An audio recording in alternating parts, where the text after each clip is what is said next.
Howdy, I'm Derek, and in this episode of Lambda of the Week, we're going to cover a custom Excel Lambda function called age. If you're new to Lambda, please check out the video that previews this entire series for 2026 using the link in the comments below.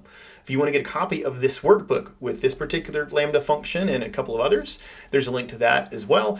And if you want to get a copy of the Lambda library template that I use with over 70 of these, with examples of all of them, then there's a link to that in the comments below as well.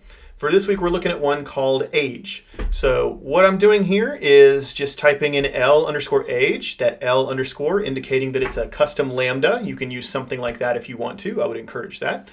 And it's just calculating the age. So we're referring over here to A2 in this cell, 55 as of the date of this video, which looks correct. And the benefit of doing this instead of typing it out is it's quicker. It lets you reuse that effort. So up here in the name manager, you can see how we've typed all that out. We're using the year frac function. There's a few different ways that you can calculate this, but it just makes it easier than typing all of that stuff out, right? So reusable, shareable with your friends. And if you ever want to tweak that update just a little bit, it's easy to do that in one place using a name manager, and it reflects everywhere throughout your file. Easy as that.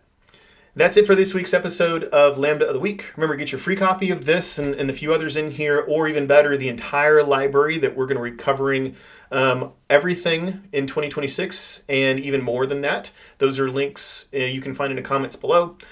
If you enjoyed this video, please give it a like, comment on what you liked, share with a friend, and of course, don't forget to subscribe so you don't miss out on other great Excel tools, tips, and tricks, just like this weekly Lambda of the Week series. Thanks for watching and have an excellent rest of your day.